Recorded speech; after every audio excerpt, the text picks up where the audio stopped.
Okay, we got all the reports.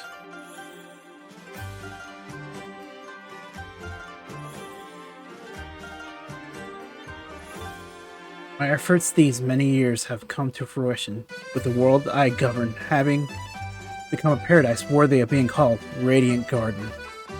Nurtured by the pure water that is the source of life, fragrant flowers bloom in abundance, and the people face each day with hopeful smiles. But where there is light, darkness also lurks. As noted in my earlier reports, I must solve the mystery of this darkness of the heart. This paradise depends on it. I shall perform an experiment to probe the depths of a person's heart. One of my own apprentices, Xehanort, has volunteered to be a subject. This young man has served me ever since I nursed him back from death's door some years ago. He had lost all his memories at the time, but later showed remarkable intellectual curiosity and readily absorbed my teachings, gaining deep wisdom. Any mental immaturity is surely due to his young age. About that. If I explore Xehanort's heart with psychological tests, I may be able to recall the past locked way within. That does not sound like a good idea, but okay. My apprentice, Evan, has also showed great interest in Xehanort's memories. But is he really the right subject? Xehanort does indeed exhibit extraordinary talents. Too extraordinary. Perhaps they're even superhuman. I have made a grave mistake. Of course he did. My study of the darkness of the heart began with simple psychological tests and quickly snowballed. Of course it did. Spurred on by my youngest apprentice, Ienzo, I constructed a massive laboratory in the basement of my castle, not suspicious at all. Unbeknownst to me, my 6 apprentices then began collecting a large number of subjects on which to perform dangerous experiments into the darkness of the heart. Oh boy! As soon as I found out, I called my apprentices together and ordered them to not only cease their studies, but to destroy the results of their research thus far. What on earth is happening within the hearts of my 6 beloved apprentices? Corruption, that's one. While pursuing the mystery of the darkness of the heart, could they themselves have strayed into the depths? Probably. Yet I remain the most foolish of all for having begun the experiments. Yeah, we are not meant to interfere in the depths of another's heart. No matter our reasons for doing so, and my error plunged me into despair. A visitor from another world soothed my dejected soul. A tiny king named Mickey came wielding a legendary key, the infamous Keyblade, said to both bring chaos and prosperity to the world. He was very knowledgeable on many topics, and we deepened our friendship as we conversed companionably with ice cream. Upon his advice, I decided to review the data obtained in my basement lab. That is when I discovered the ansem reports. Though they bore my name, the only one I had written below was number 0. Apparently, he had gone on to pen the numbers 1 through 8 himself. Yes, the first subject in my foolish experiments.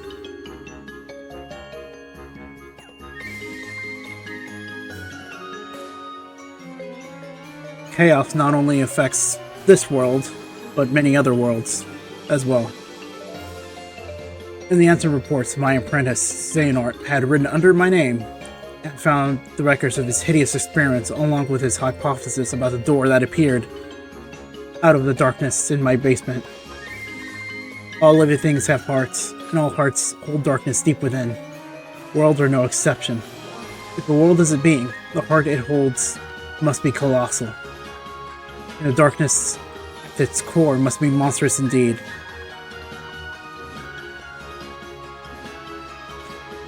Did Xehanort pass through that door in an attempt to connect with it?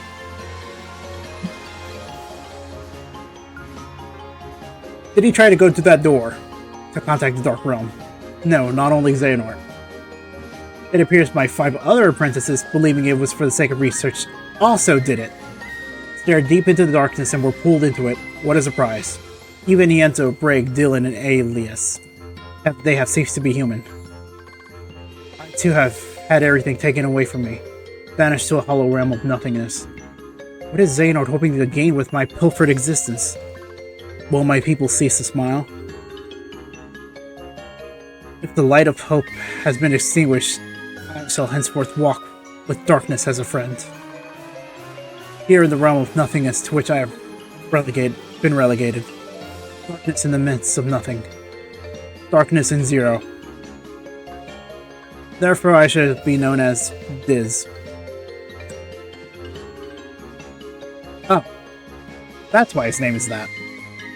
I completely forgot about that. The distant days spent in that beautiful paradise are an illusion to me now. How long have I been here, banished to the realm of nothingness? It is only by relying upon my anger and hatred that I have been able to retain my sense of self here, where all existence is nullified. My heart is being overcome with hatred towards my apprentices, possessed by the darkness, and with the anger I feel for stupidly allowing myself to be betrayed. Is this darkness eating away at my heart? I cannot continue to idle away my time here. What are Xehanort and the others attempting to do? I must unravel the mystery of these ansem reports, intercept my apprentices, and defeat them. You did not do any of that. That is my mission. The only way to repay the world for my sins. Those beings who lack hearts, the heartless, they must be the key. The darkness of the heart, made flesh. Cursed shadows who not only lack hearts, but multiply by seizing hearts from any and all living things.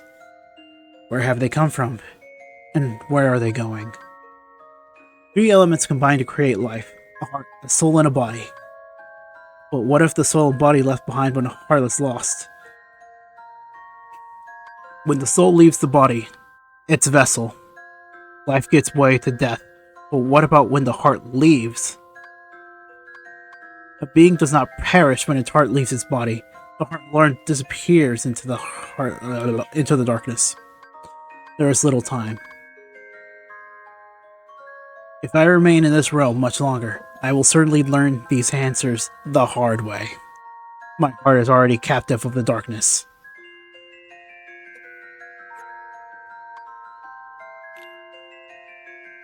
In this realm, where all existence has been disintegrated, I have just barely managed to preserve my sense of self by continuing to think and to write. It is a place where even time has lost all meaning. Eternity is but a moment here. I must make haste. Certainly their plans are already underway. The Heartless must be the key to unraveling this mystery. The 6 traitors were operating a laboratory that turned out those cursed shadows. Not only did they generate pure blood Heartless from those living hearts, they also then used those Heartless to synthesize artificial versions of the creatures as well. These synthetic Heartless bore insignias and were called emblems. Pure blood or emblem, these Heartless act only to fulfill their instinctive needs. They single-mindedly detect hearts and swarm around them. A human's commands would be ineffective. The Heartless would easily steal the human's heart and use it to increase their own ranks. But what if an even stronger Heartless was giving the orders? If he cast aside his own soul and body and became a Heartless, wouldn't he be able to control the otherwise intractable Heartless? Furthermore, wouldn't he be planning to make use of the creature's instincts?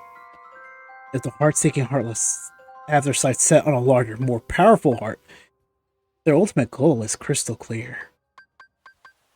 The largest heart in existence, the heart of the world. This is all conjecture, but it would seem he is utilizing the Heartless in this fashion in his search for a path leading to the heart of the world.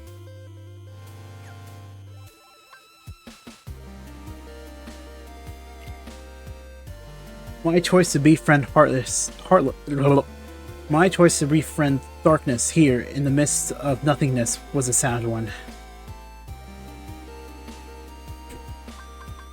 The moment I stared straight ahead with a calm heart, neither rejecting darkness nor fearing it, I've gained a newfound power. A superhuman power. The power of darkness. Pretty cool power thing, what Riku could do with it. It is likely Xehanort and the others were enraptured by this power, eventually becoming its prisoners. I do not intend to allow my heart to be devoured by the darkness, as they did, of course. With this new power, I uncovered a corridor of darkness that connects the realm of nothingness to the outside world. While it is a difficult thing to come and go as I please, my banishment is now a thing of the past. To deceive Xehanort and my princesses, I first used my power to change form before returning to the realm of light. As I suspected, my idiot apprentice became heartless. Under my name, he commanded other Heartless in quest to snatch away the hearts of many different worlds. As the center of the heart Xehanort had stolen was Kingdom Hearts, which attracts tremendous darkness to itself and it attempts to send any and all matter back to its death. The other 5 have disappeared. Have they all become heartless like Xehanort? Or did they vanish after Xehanort exploited them? I became familiar with an unusual entity while pursuing the truth. It is the soul and body that remain while being loses its heart. When Heartless is born, these entities disappear from the realm of light. We are born as entirely new beings in a completely different realm. Nobodies, I'm guessing. While beings born of darkness and those lacking hearts may find them convenient, it is dangerous for others to make much use of the corridors of darkness. Darkness erodes the heart. What a surprise. In search of a place to proceed with my research and planning away from prying eyes, I find myself in Twilight Town. It is a quiet village, forgotten in the chasm between light and darkness. I situated myself in the basement of an abandoned mansion, staring beyond the woods.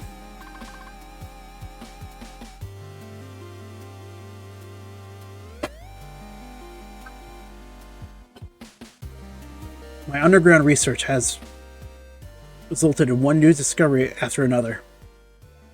When a Heartless is born, the body and soul left behind are reborn into this world as a different being. They possess different intentions in the heart than their Heartless brethren. While it is unclear what these sentient things are after, it would appear they are responsible for the bedlam in this world. My erstwhile friend, the king, and his subjects, along with the hero wielding the Keyblade, are battling the Heartless, and even as a new threat approaches.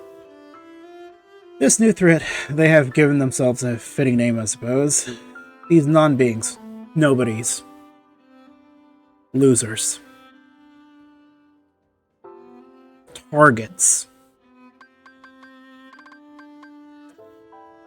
A great number of nobodies have lost human form, yet as have the Heartless. Wait. A great number of nobodies have lost human form, as have the Heartless. Oh.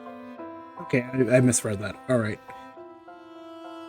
Yet the nobody born of someone with a strong heart retains its shape, with but the faintest visible changes.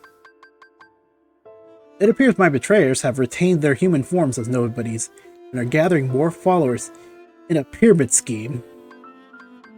Organization 13, formed of the strongest nobodies, formed the 13 nobodies with my betrayers at its core, has divided into 2. They are said to be carrying out some of the research. Seeking to comfort... Can I stop stumbling for words for 5 seconds?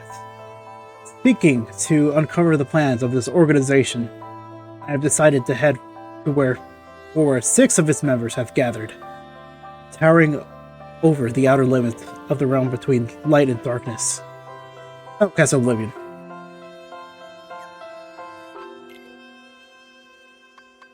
It appears I have been too distracted by the behavior of Xehanort and his cohorts, and by the events occurring in their vicinity. My friends struggled to protect the realm of light from the throat of the Heartless. is now over, with Xehanort's Heartless, going by the name Ansem, Seeker of Darkness, defeated at last. The other wielder of the Keyblade, this hero, traveled from world to world, sealing up the keyholes and laying Heartless low, smiting everything in its path with blunt force trauma. Meanwhile, the king, who had dived into the realm of darkness, worked with the Keyblade-wielding hero to close the door to Kingdom Hearts from the realms of both darkness and light, thus holding off the threat of the tremendous darkness. There are still a great number of Heartless afoot, and Organization 13 and the Nobodies continue to be active in the shadows. Indeed, the world is still a very dangerous place. We must find a way to do battle with these enemies. Thus, I will both make amends and have my revenge.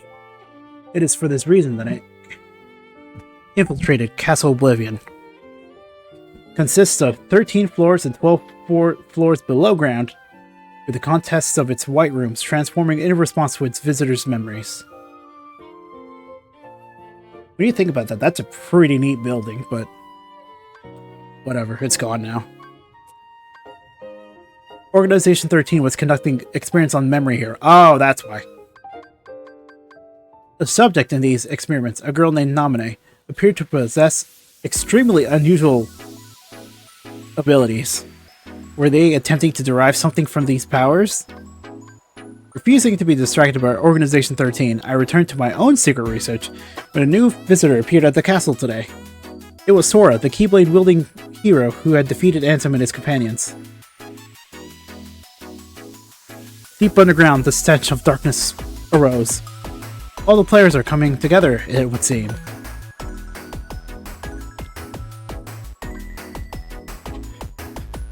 I should have expected nothing less from a Keyblade-wielding hero.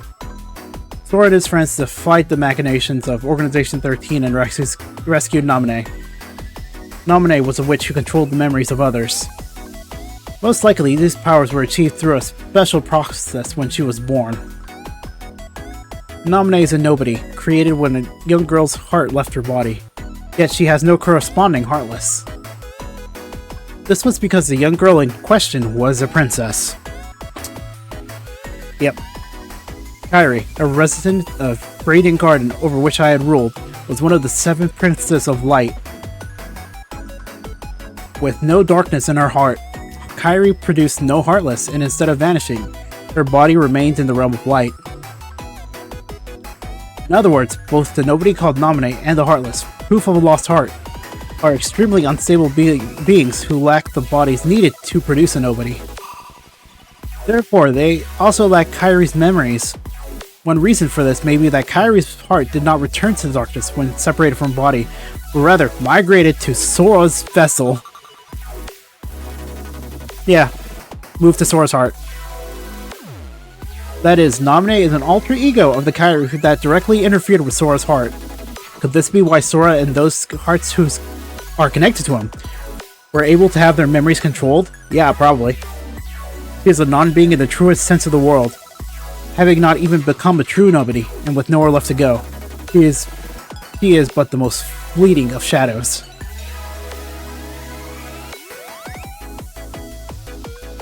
Sora went to sleep in order to recover the memories he lost in Castle Oblivion. It still irks me that he did that, but whatever. It would take quite some time to bring back all the memories he had created in his lifetime. But Organization 13 held sway over Castle Oblivion. Sora would need to be kept somewhere more secure. I persuaded Namine to move the slumbering Sora to Twilight Town for safekeeping. I was wondering how they managed to move Sora from one place to another. Namine. As I have written here, she is the most unusual being, born of the same process as a nobody, but lacking virtually all the elements of a nobody. Perhaps she continues drawing in hopes of capturing that which she lacks, the memories of others, especially Sora. However, I have to add a hypothesis. I believe Namine was born as a special type of nobody when Sora attacked himself with the Keyblade, causing his and Kairi's hearts to leave their bodies simultaneously. Namine emerged as Kairi's nobody, but the body and soul necessary to exist as a nobody belonged to Sora. When a person's heart is stolen, the heartless is born with no sense of self, and the body and soul left behind gave rise to a nobody. But what if one willingly releases one's heart from one's body? Sora and Xehanort retained their selfhood even after becoming heartless. Then there are Kairi and Naminé. Kairi was exceptional for having no darkness within her heart. Also exceptional was that her heart, once freed, migrated to a new vessel, Sora. The combination of these two theoretically unlikely exceptions are maybe behind this anomaly. Well, I mean, come on. There are matters I must attend to while Sora is sleeping. A new ally has appeared on the scene, Riku.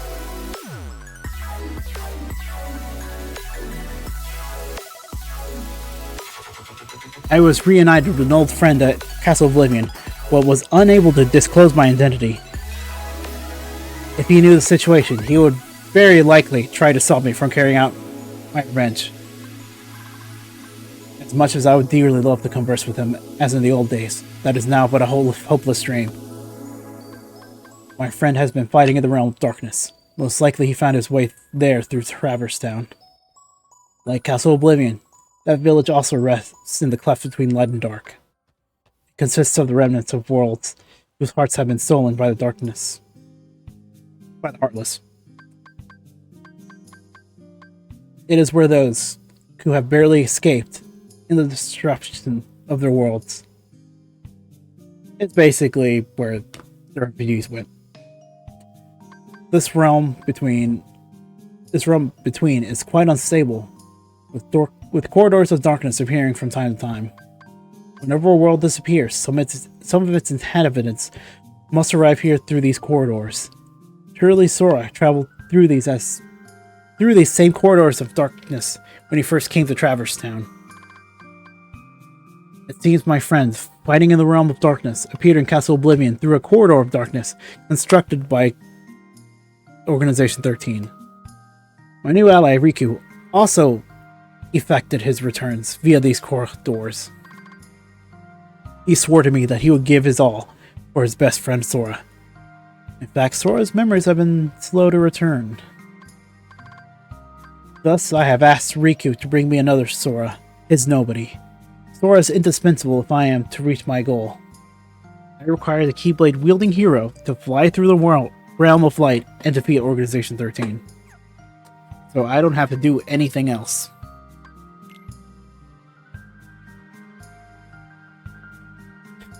Apart from Naminé, nobody's retained their memories of their times as humans. But Sora's nobody, Roxas, has lost Sora's memories. This is likely because Sora's time as a Heartless was short, having recovered his heart and returned to his human form soon after leaving behind Roxas as nobody. It would seem Roxas is much like Naminé. Naminé is Kairi's nobody, but came to being via Sora's body and soul. Likewise, Roxas is Sora's nobody, but was left behind because Sora's Heartless regained human form using Kairi's heart instead of his own. It may be that Sora's memories are slow to return because the half of him that is Roxas is still lacking. I must convert Roxas into data and return him to Sora. As a member of Organization 13, it was exceedingly difficult to bring Roxas in.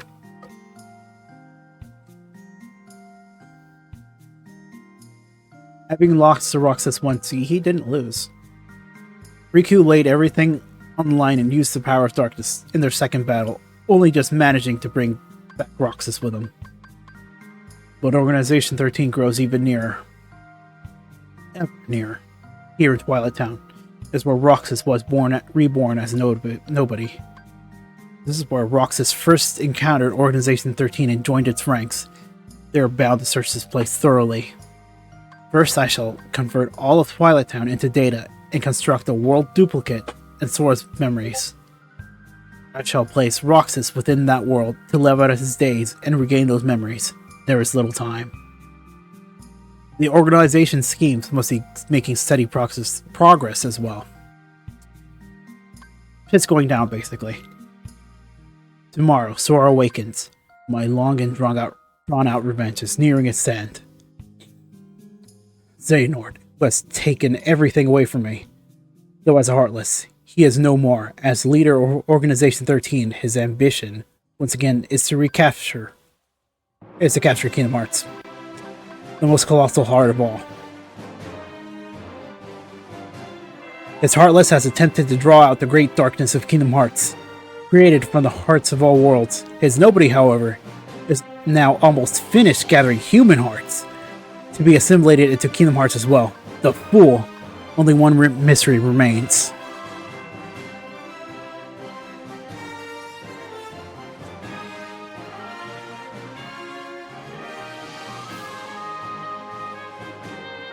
How did Xehanort manage to open the door that appeared in the basement of my castle?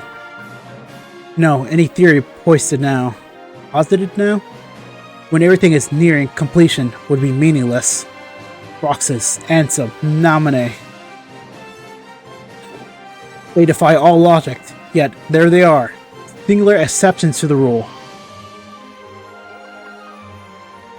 The theories proposed to me by me and Organization 13 have been blown to pieces by a handful of strong-hearted individuals. Sora, Kairi, Riku. Ah, yes, Riku.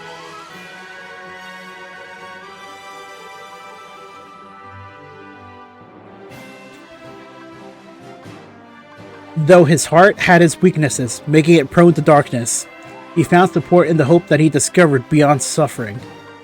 This hope allowed him to stand his ground and turn the darkness in his heart from an enemy into his greatest weapon. He's a badass, basically.